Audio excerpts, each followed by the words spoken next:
Bien, vamos a proseguir con la parte de la revisión de la prueba. Nos queda la parte número 2 y la parte número 3. La parte número 2 pertenece a un asocie.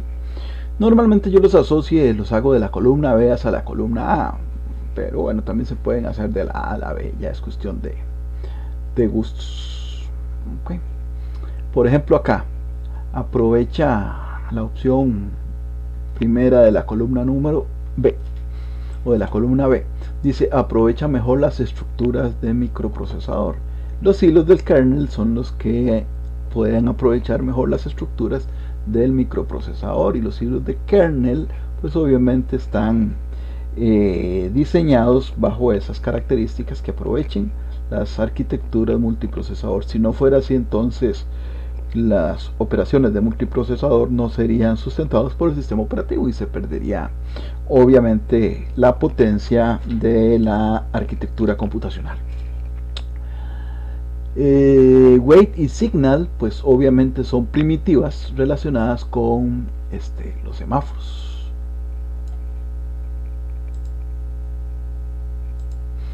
Comparten archivos, variables globales y pilas de datos. Cuando estamos hablando de que comparten todos esos elementos, estamos hablando inequívocamente de lo que son hilos.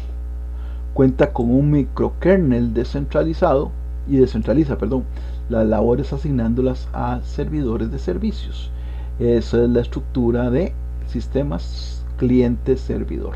Recordemos que el cliente-servidor lo que se pretendía era disminuir, ¿verdad?, el kernel, volviéndolo incluso un microkernel, y todo el resto era brindado por diversos tipos, o todos los servicios eran brindados por diversos tipos de servidores, y el microkernel simplemente lo que se encargaba era de conectar los usuarios con sus requerimientos con cada uno de esos servicios brindados por los servidores.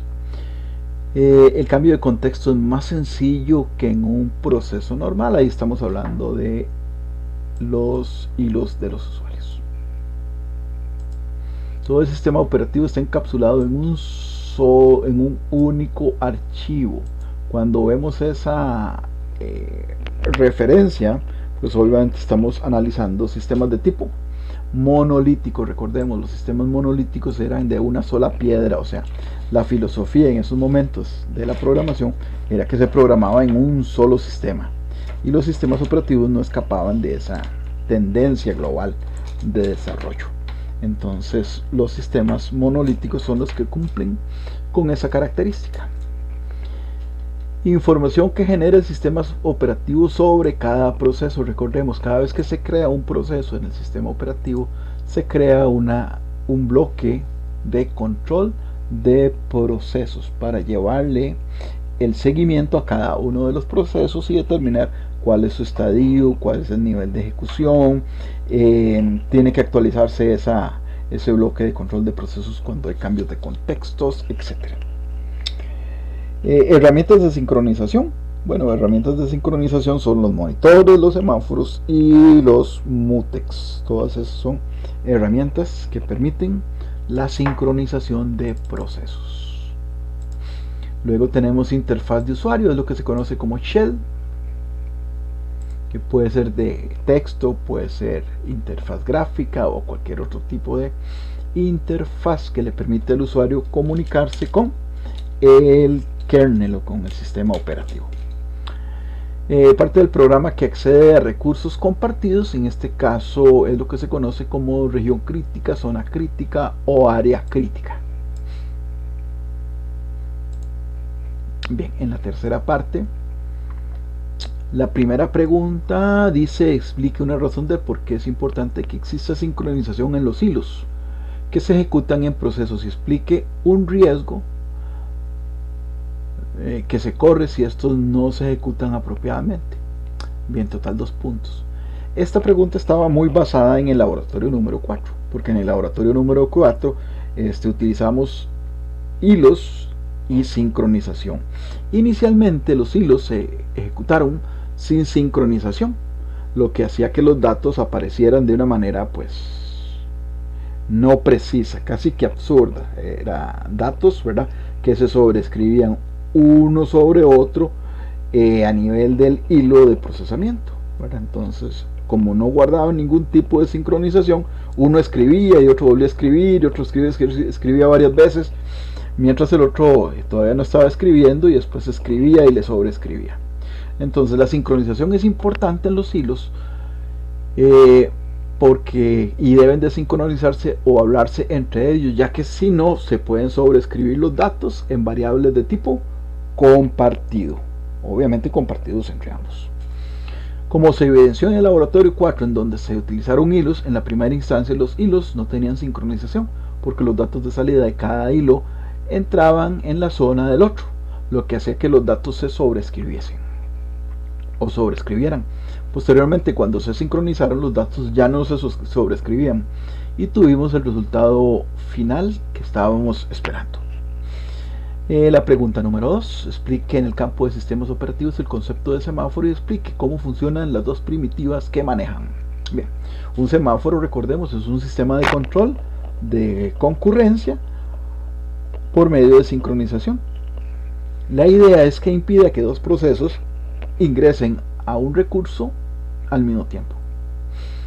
Las dos primitivas eran la de wait y signal. Wait lo que hace básicamente es decrementar la variable del semáforo y bloquearlo para impedir el acceso al mismo. La señal de signal, por el contrario, lo que hace básicamente es incrementar la variable del semáforo y libera el recurso para que algún otro proceso pueda ingresar a tomar ese recurso y obviamente emitiría un wait.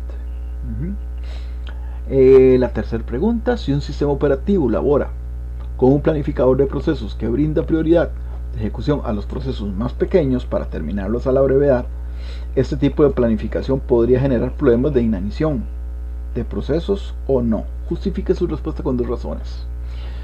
Si el planificador da mayor prioridad a los procesos más pequeños, pues obviamente se puede dar la posibilidad de que los procesos grandes nunca lleguen a ejecutarse, porque estos serían desplazados por los más pequeños.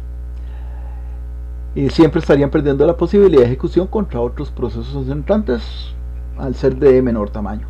Además, el sistema puede volverse inestable y muy lento, ya que los procesos pesados que lleva el usuario o incluso el sistema operativo se pueden ver o pueden entrar en un estado de inanición. Y la última de las preguntas, la número 4, dice, vamos a ver, explique por qué es importante que en los sistemas operativos se gestione adecuadamente la exclusión mutua. Justifique con 3 razones esta importancia. Bueno, recordemos que la exclusión mutua lo que permite es controlar el acceso a un recurso crítico. Con ella lo que se pretende básicamente es que dos o más procesos accedan a un recurso y que éste quede inconsistente. Ejemplos de esa inconsistencia: cuando hablamos de cuentas de banco, aquella cuenta de banco que tenía $1000 o 1000 colones y que habían dos usuarios que accedían al mismo registro prácticamente en el mismo tiempo y ambos leían los datos originales iniciales que eran de 1000.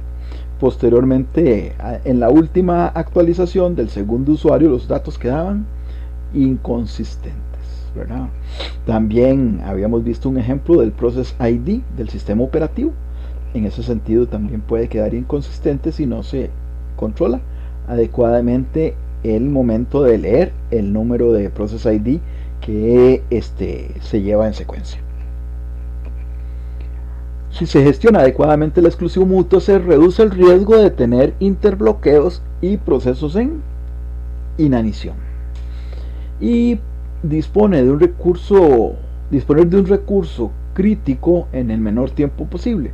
Si se gestiona adecuadamente un proceso que bloquea ese recurso y lo libera después de que lo ha utilizado de una manera eficiente, pues obviamente lograríamos hacer que nuestro tiempo de ejecución pues obviamente mejore a nivel del sistema operativo. Básicamente esas serían las soluciones de la parte práctica que vimos en el primer video y las soluciones de la parte de teoría y el asocie de la tercera y segunda parte respectivamente. Si tienen alguna consulta, alguna duda, algún reclamo en cuanto a puntos, pues me lo pueden hacer saber para hacer la revisión del caso. Básicamente estaríamos con esta parte de la prueba. Gracias.